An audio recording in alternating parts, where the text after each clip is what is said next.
If you are tired of feeling overwhelmed by work, constantly burning out, and struggling to find time for your business or personal life, you are in for an exciting journey. Hey, I'm Danny De Silves, a full-time freelancer with over 7 years of experience and a psychology student. I started with no business experience and a strong skepticism of the hustle culture. So stay tuned as we embark on this 3-part series that's about to unlock your time management potential. Prioritize important and time-consuming tasks first. Tackle them early in the day to prevent them from lingering and causing distractions. This way you are avoiding emotional multitasking when you're doing one task but feel very overwhelmed because something else is in the back of your mind. Next, make yourself a priority. Now, if you're juggling a full-time job with studying or building your business on the side, you need to do your thing first. Use the motivational energy on yourself before everyone else's content, because you may never get your own side hustle done if you leave it until the very last thing in the day. So prioritize your personal goals by dedicating time first thing in the morning. Yes, even if it means you wake up an hour earlier, because you are your most important asset, and setting boundaries to do your own work first is key to success in both professional and personal life. Next up, track your daily habits for a total of 7 days. This is a game-changing tip. Track your habits. Honestly, you won't believe the transformation that this simple exercise can bring. Now think about it. If you're searching for more ways to carve out more time for the things that truly matter, your passions, your well-being, quality time with loved ones, you need to grasp where your hours are vanishing to. And here is what I have made earlier. This is my actual day back in November 14th last year. So you can see I have tracked every single moment apart from a couple of hours I've left spare, and I'm pretty sure I just doom scrolled because I was exhausted. So you can see the moment I've woken up, I've checked my emails, had client messaging, I've done some dropshipping orders, and I've done some videos to record for clients and some video editing stuff. You can see hour by hour exactly what I've done. So this is what tracking looks like. I've even added when I've had my lunch break, which was only 15 minutes, and I've worked a lot on this day. And this is unhealthy, okay? This is a prime example of what you should not be doing so you can see. So aim to track every single hour, write everything down, and sometimes it will feel a little bit awkward for you to be like, wow, I've just doom scrolled for 3 hours or played solitaire on my phone, what the hell? But we have to be realistic to understand where we can make our changes. Track what you're doing for a minimum of 7 days, ideally a full month if you are up for a challenge. It's incredible, how we often think that we are lacking time, but in reality, we're just not optimizing the hours that we do have. This has been my breakthrough strategy, this exact tip here. That is, use a calendar, not a to-do list. Let's talk about to-do lists for a second. They are handy, right? Well, here's the catch. We jot down tasks, create a laundry list of things to conquer, but what do we end up with? A heap of tasks, often neglected on a list, and then we shuffle them around frantically. We may dive into that list with enthusiasm, only to feel a bit of anxiety when that list doesn't seem to shrink down. So, swap the standard list for a Google Calendar, a physical time planner, or a simple Excel file with times down the side. As you've already been tracking your time over a week or a month, you will begin to notice patterns and work out your average timing for tasks that you regularly do. And if you are about to schedule in a task that you've never done before, give yourself a lot more time than you think you need so that you're not left short at the end of the day. This is about setting realistic expectations based on your tracked time. And this approach actually prevents burnout and late night catching up with work. Plus, it benefits your clients too, because you can give them an accurate project timeline. Now, inside that day planner or calendar, don't forget to block out everything that is going to happen. Your tasks, yes, of course, but also your precious downtime, those cherished lunch breaks, the time for your evening reading, or just doom scrolling through your phone, however you like to unwind in the evenings. Hey there, I just wanted to interrupt you just for a minute as I'm actually editing this video, as you can see, just to say that the next part is actually really good, so stay tuned for it. And I've put a lot of work into this video, so I hope that you can take away some golden nuggets to get ahead in your business and in life. And hey, a like means a ton, so this channel, which is pretty tiny at the moment, it's just me here on my own, researching, recording, editing, all of those things, and I really want to keep going with my uploads to give you value. So a like and a subscribe really does mean a huge amount. So let's get back to the video. Master your days with a 3-day focus. This is a game-changing strategy to breathe life into your week.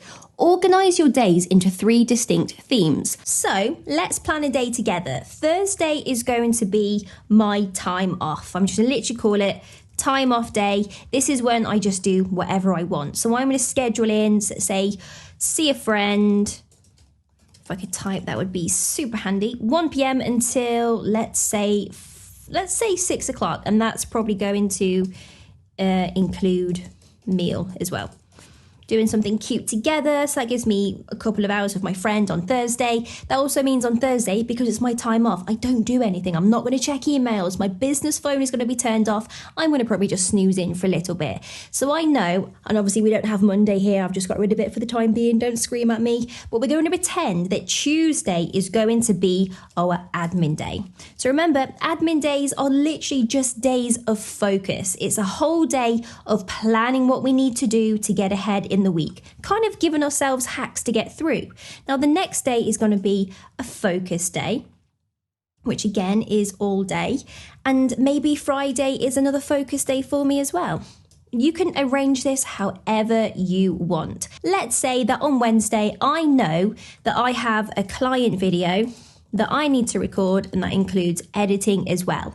And that is probably going to take me about 5 hours in total. So that's the whole day done. And I know that I'm probably going to have to possibly do a revision if the customer wants different types of takes, or maybe just to finish off editing, because sometimes these things take so long. So I'm going to give myself an extra 3 hours on Friday to catch up and wrap up with everything. So if I know on Wednesday that I'm planning to do a client video, what can I plan on Tuesday morning or Tuesday daytime to make it easy? So I'm going to be planning for the graphics I'm going to be using. Maybe I want to find some animations. Maybe I need to get hold, oh gosh, spelling would be amazing.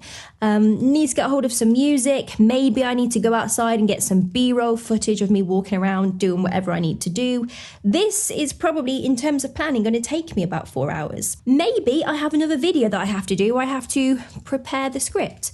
Now, of course, this is always going to be different depending on what you do throughout your daily week. But this is my rough average. So Tuesday is my admin day. I'm planning everything, downloading all of my assets, ready for Wednesday to make a start. Thursday, I'm going to chill. And then Friday, I'm going to get back to finishing off all of the editing.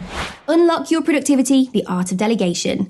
This is all about those small yet impactful shifts that can transform the way that you work in 2 ways. 1, delegate what you struggle with.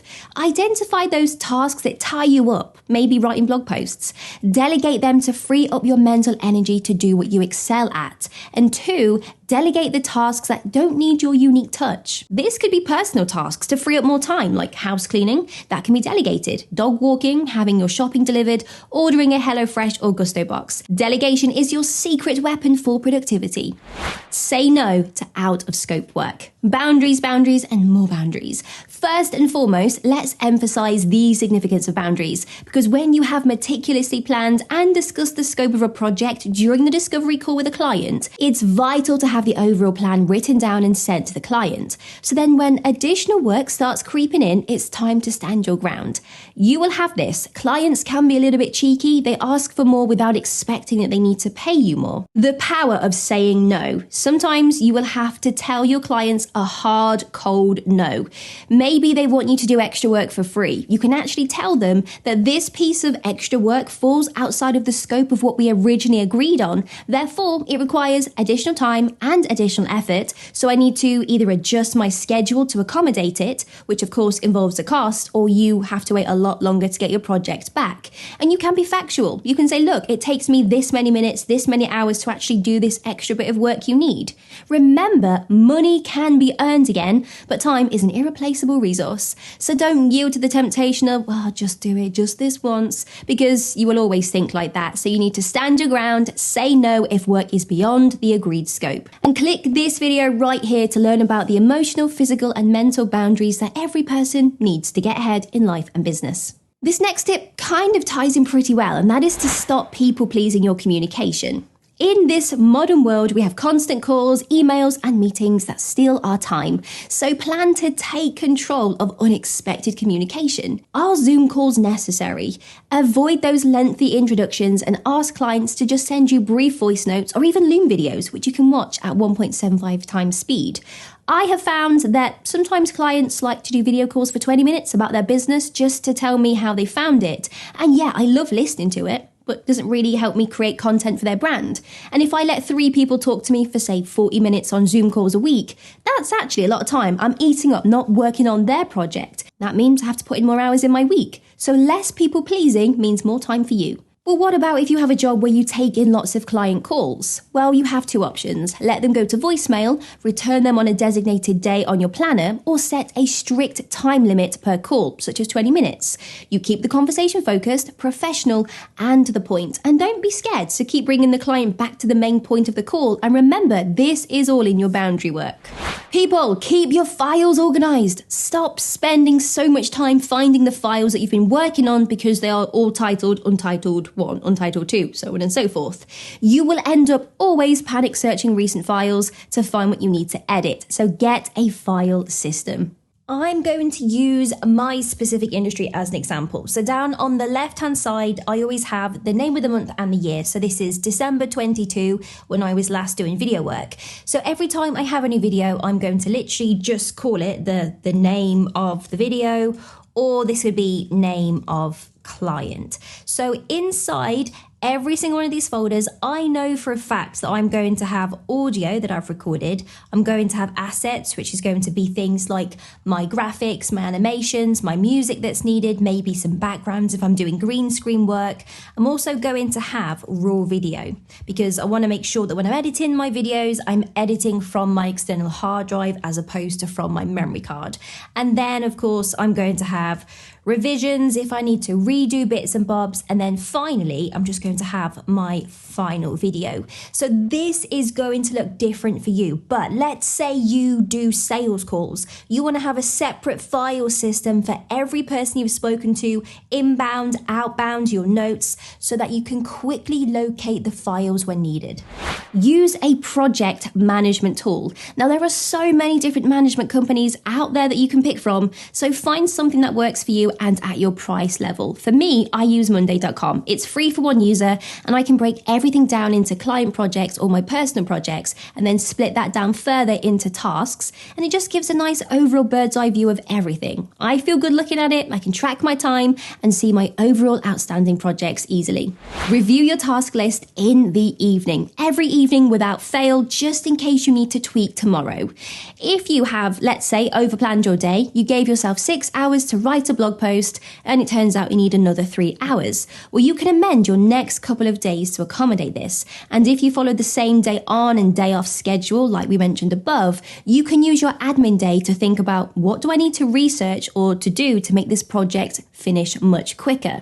Now, it does sound a little bit silly initially, but regularly stopping, looking at that task list, looking at your planner, you begin to see where you can cut your losses and give certain tasks more urgency to complete. So keep your eyes peeled for part 2 because you will learn how to maintain focus and many hacks for your phone and laptop to limit distractions. And many top entrepreneurs use these hacks. So make sure you have subscribed to the channel, turn on your notifications so you do not miss when it arrives onto your screen, and make sure you check out this boundary video next, and also your homework, track every hour for the next 7 days. Tickle the like button, share the love down below, and I'll see you soon.